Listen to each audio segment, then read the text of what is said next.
For a long time now, interacting with AI has felt a bit like, well, like throwing a tennis ball against a brick wall. Yeah, that's exactly what it feels like. Right, like you toss a prompt over and the wall just bounces a single response right back at you. It's this totally one and done interaction. You ask, it answers, you throw, it bounces. And if the AI misses the mark, you have to pick the ball back up. Exactly. You pick it up, you tweak your wording, you throw it again. It's exhausting. But what if you could just, I don't know, stop throwing the ball altogether? Right. What if you could instead build a machine that plays the entire game for you while you go off and do something else? That is exactly what we are diving into today. It's a huge shift. It really is. We are taking your custom-tailored research for this deep dive, specifically looking at these wild insights from Dreamlabs AI, and we're extracting the mechanics of how AI is moving from a tool you prompt to an engine you just unleash. Yeah, and the goal here is to cut through all the noise so you can stay effortlessly well-informed without drowning in the technical jargon. Right, because the shift you're describing in the research is just massive. Oh, it really is. The source actually highlights a phrase that I think perfectly captures where we are right now. They joke that typing a single question into a chat box is now considered, quote, prompting like a pleb. Prompting like a pleb. Wow. Yeah, it is officially an outdated way to use the technology.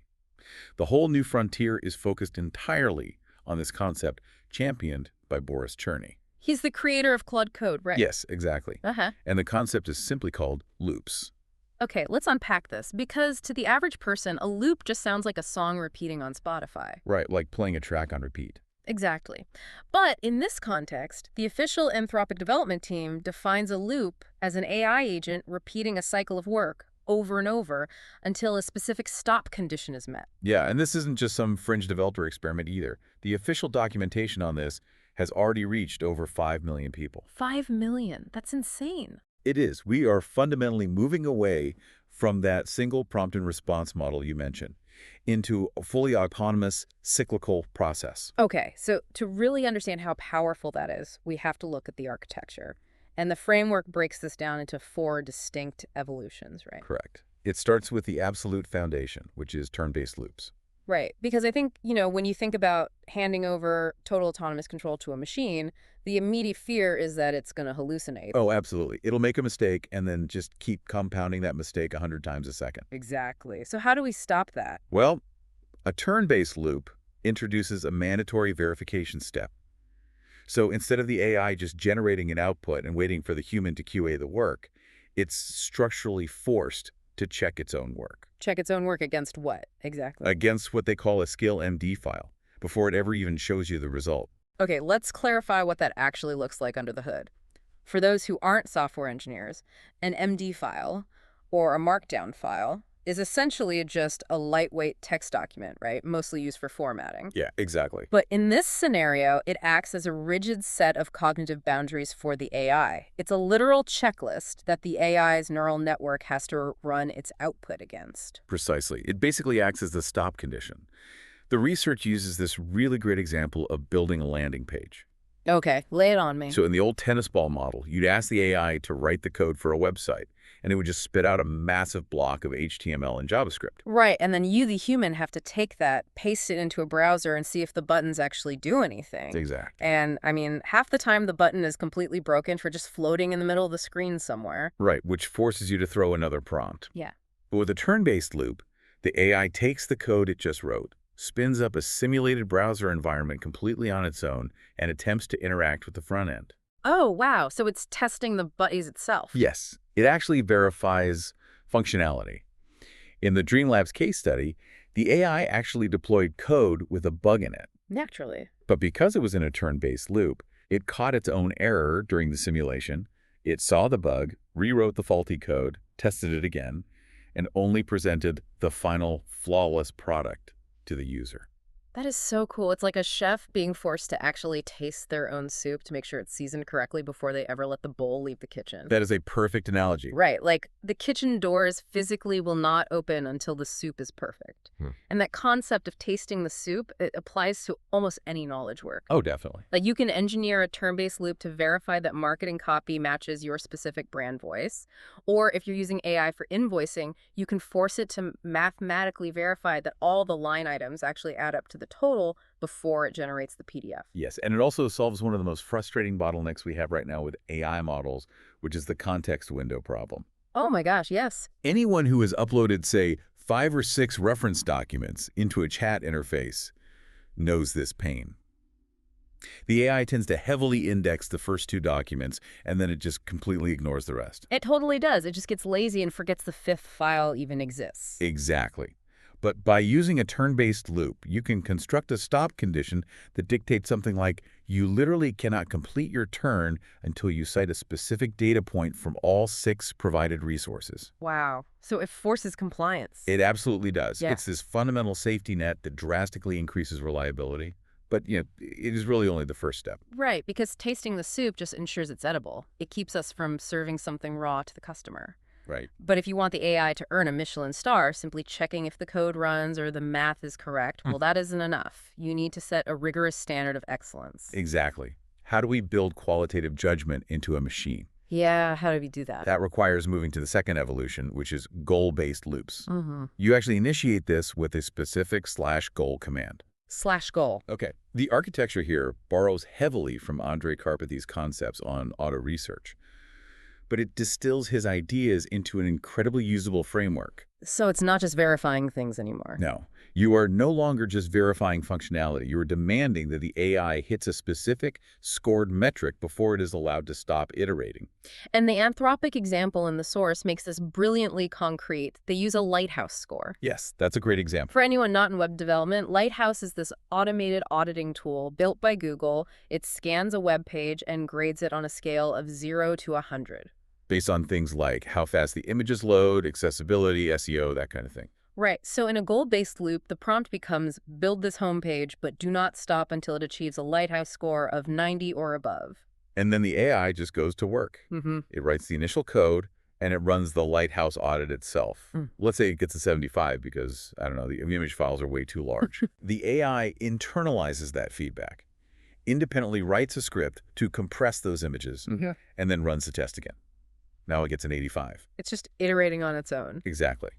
Then it realizes the JavaScript is blocking the page render, so it defers the script, tests a third time, hits a 92, and finally it stops. The relentless trial and error is entirely automated. I love that.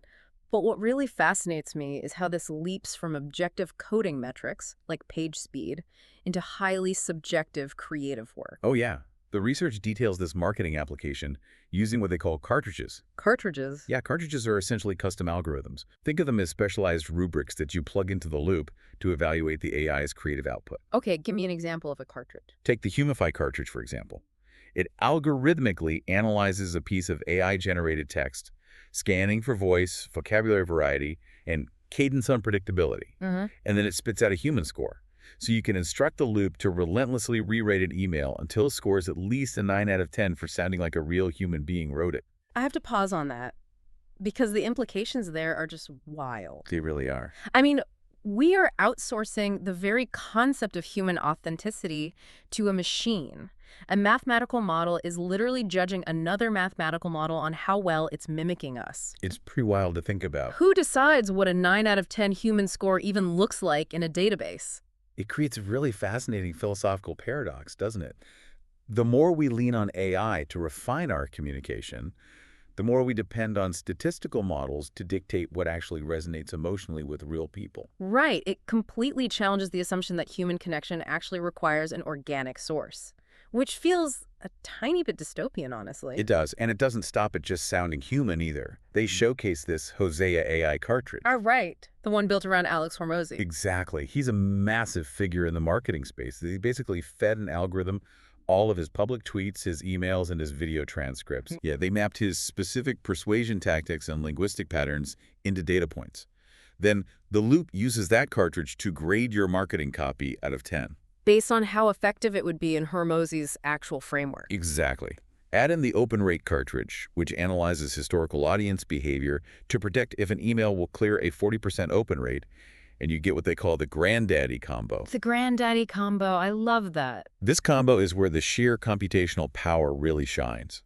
You instruct the AI to draft a marketing campaign, and it loops until it achieves a combined score of at least 27 out of 30. Across all 3 cartridges. Yes. the human feel, the marketing effectiveness, and the predicted open rate. The AI might literally rewrite a single email 40 times in the background. Just constantly tweaking verbs and subject lines. Yeah, until it clears that exceptionally high, multifaceted bar. Okay, so the AI can now grade its own homework and iterate until it produces a literal masterpiece. That is incredibly powerful. It's a game changer. But if I'm still sitting at my desk, physically pushing start every time I need a new email or a new piece of code, I am still the bottleneck. I want this level of perfection happening while I sleep. Well, that brings us to the domain of the time-based loop. This is where we completely sever the reliance on human initiation. Okay, how does that work? These loops are triggered on strict intervals, so perhaps every 5 minutes or every 24 hours. But there has to be a massive technical hurdle to overcome there first. Because if I open my laptop, type in a time-based loop command, and then close my lid to go grab lunch, the whole process just dies instantly. Right, because local hardware requires local power, Exactly. which is why time-based loops must be hosted in a cloud schedule. By moving the loop to the cloud, it lives on a persistent server. So it runs continuously. Yes, completely independent of whether your personal devices are powered on, asleep, or thrown at the bottom of a lake. Huh. The technical application here in the source is continuous integration, right? Or Yeah. CI. Yeah, exactly. In software development, CI is basically the assembly line for code. Right. When a team of developers pushes new updates, the assembly line automatically tests them. And if a test fails, the build breaks. And historically, a human engineer has to drop everything they're doing to go hunt down the bug. Which is terrible for productivity. But Anthropic engineered a cloud-hosted loop to check a public code repository every 5 minutes. Right. And if it detects a failing CI build, it just quietly fixes the code, pushes the update, and repairs the assembly line without a single human ever being notified. It acts as an invisible digital janitor. Digital janitor. I like that. But what's fascinating here is when you apply that same time-based persistence to a business environment, you get the omnipresent Claude setup. Omnipresent Claude. Sounds slightly intimidating. Just a bit. Imagine a multiplayer AI instance running on a strict 24-hour cycle. Every morning, this AI, which has already sat in on your team's virtual meetings, digests the transcripts. It summarizes the key decisions and explicitly lists out the daily deliverables for every single employee. I mean, put yourself in the shoes of an employee for a second. You wake up, you open Telegram or Slack, and your AI has already sent you a personalized itinerary based on what you agreed to yesterday. Yeah, and it doesn't just send a morning memo. Oh, yeah. A cloud schedule dictates that it checks back in with you at, say, 2:00 p.m. to see if you need help finishing those tasks before the evening wrap-up. This fundamentally redefines workplace dynamics. I mean, in the first two loop structures, the AI was a highly capable tool that you basically wielded. Right. But in this omnipresent, time-based setup, the AI operates much more like a colleague. Or honestly, it transitions into a middle management role. It really does. It's managing the humans. It's like having this ultra-efficient project manager who never sleeps, never takes a coffee break, and has a literal photographic memory of every promise made in a meeting. But at what point does having an omnipresent AI pinging you on Slack all day cross the line into dystopian micromanagement? Like, hey, I noticed your keystrokes are a bit slow for that 2 p.m. deliverable. Yeah, it forces businesses to navigate a very delicate balance between radical transparency and employee autonomy. Absolutely. I mean, the efficiency gains are astronomical. Yeah. But the psychological impact of reporting to an algorithm is something the workforce is really just beginning to grapple with. But even with a relentless schedule, time-based loops have a critical flaw, don't they? They are rigid. Very rigid, yeah. They operate on a strict clock, running every 5 minutes or every 24 hours, regardless of what is actually happening in the world. Right. But the real world is chaotic. Crises happen randomly. Viral trends spike unpredictably. If the AI is just running blindly on a timer, it misses the chaos. Exactly. So how do we build a machine that reads the environment and acts on its own initiative? Right. That challenge is answered by the fourth and final tier, which is proactive loops. Proactive loops, okay. This is the exact technology that led Boris Cherny to realize, I don't talk to an agent anymore. I talk to a loop. Because it's a completely different paradigm. Exactly. A proactive loop combines the persistent awareness of a time-based schedule with the rigorous execution of a goal-based loop. So it's not just running every hour to execute a mundane task. It's waking up every hour to hunt for a reason to execute a task. Think of it like a digital sentry. You can program a proactive loop in the cloud, to monitor your company's Slack channels or GitHub repositories. Oh, Its singular goal condition is to hunt for new bug reports. When an unpredictable environmental trigger occurs, say, 3 users report a glitch at 2:00 a.m., the Sentry it activates. wakes up. Yes, and it doesn't just log the reports. The goal condition dictates that it cannot stop working until every single bug found in that sweep is completely triaged, actioned, and responded to. Wow. It reacts to chaos and independently executes a complex workflow to neutralize it. It's actively looking for work to do. Here's where it gets really interesting. You don't have to be a software developer hunting bugs to leverage this. No, not at all. The research highlights a masterclass in proactive marketing for content creators. They use what they call the Benji Watch skill and the Benji Short Produce skill. This is where the automation reaches a staggering level of autonomy. It really is. A creator sets up a proactive loop to constantly monitor the YouTube channels of their biggest competitors. The research notes creators like Nate Herc and Nick Sarr as targets, for instance. Okay. So the AI is scraping data via the YouTube API constantly, but it isn't acting. It is just waiting for an outlier. An outlier being a massive, unpredictable spike in engagement. So, for example, Nate Herc might publish a video about Apple-style websites that randomly gets a 3.7x boost over his average viewership. Right. Or Nick Sarr posts a tutorial on a free AI tool that organically hits, 227,000 views in a single month. Right. And the moment that statistical outlier happens, the loop's trigger is pulled. And the execution is instantaneous. The proactive loop automatically scrapes the transcript of that highly successful competitor video. Unbelievable. It feeds that transcript through its own internal cartridges to rewrite the core concepts, ensuring it matches your specific brand voice. So it steals the premise but rewrites it completely. Exactly. Then, using the short produce skill, it sends that newly generated script to a video API, rendering a brand new video using your own digital twin. A deep fake avatar of you. Yes. It edits the footage, packages it, and stages it for publishing, all automatically. Stop and think about the reality of that workflow for a second. While your laptop is closed and you are fast asleep, your AI is out there doing market research, spotting a viral trend, stealing the underlying concept, rewriting the script to avoid plagiarism, and literally filming a video using your face and voice. It's incredible. When you wake up, a finished piece of highly optimized content is just sitting there ready to post. The sheer frictionless efficiency is mind-blowing. It is. But again, it raises a massive red flag for the future of digital media, doesn't it? You're talking about the concern of the digital echo chamber. Exactly. If my proactive loop is out there scraping your AI-generated content to generate my new AI content, and your loop is doing the exact same thing to me, won't the internet eventually just devolve into a complete monoculture? A very real concern. It's a closed loop of algorithmic optimization with literally zero actual human creativity injected into it. It's just avatars endlessly remixing each other's viral videos. It is the ultimate convergence of the algorithm. When everyone is utilizing the exact same highly optimized cartridges to mimic human authenticity, everything eventually sounds exactly the same. Right. Honestly, the unique, messy, unoptimized elements of human creativity might become the only way to actually stand out in a sea of flawless machine-generated content. It's a completely surreal landscape to navigate. But, regardless of whether you view that as a utopian dream of endless productivity or a dystopian nightmare of homogenized content, we really have to look at the immediate business reality. Definitely. And the reality is that the sheer scale of this technological shift simply cannot be overstated. Yeah. If we connect this to the bigger picture, the research makes a point to contextualize this revolution.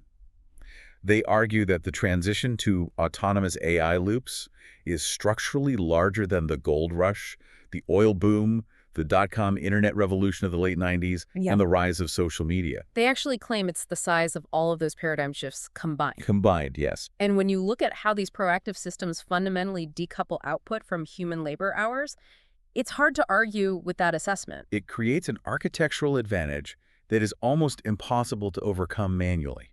The marketplace is currently divided.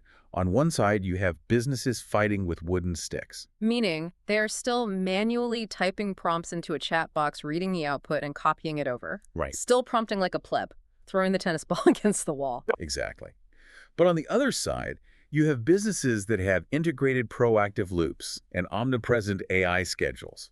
It's the difference between a lone soldier on a battlefield swinging a sword versus someone sitting in a command center deploying an army of highly autonomous bounty hunters.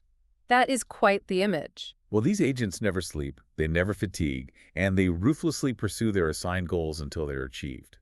The disparity in sheer volume and capability is simply too immense to bridge with human effort alone. Which brings us to the absolute most important takeaway for you listening to this right now. The fact that you are engaging with this material today means you are on the ground floor. You really are. We're in the incredibly early formative years of a shift that is entirely redefining what productivity even means. Understanding that the future isn't about writing better prompts, but about architecting better loops, it gives you a massive, almost unfair advantage in whatever industry you operate in. It is the shift from being a laborer in the system to being the architect of the system. Well said. But I want to leave you with one final thought to mull over today. Something we didn't explicitly find in the source material, but that naturally stems from everything we've unpacked about these autonomous systems. Okay. If proactive AI loops are eventually doing the complex market research, and if they are scoring the creative work with custom cartridges, Right. if they are managing the team's daily tasks and literally generating the video content using our digital avatars, what exactly is the core loop of the human being in the business of tomorrow? If the tennis ball is now throwing and catching itself flawlessly in the cloud, what becomes our unique, irreplaceable value? A profoundly important question to ponder as we build these systems. Thanks for joining us on this deep dive. Keep exploring, keep questioning, and we'll see you next time.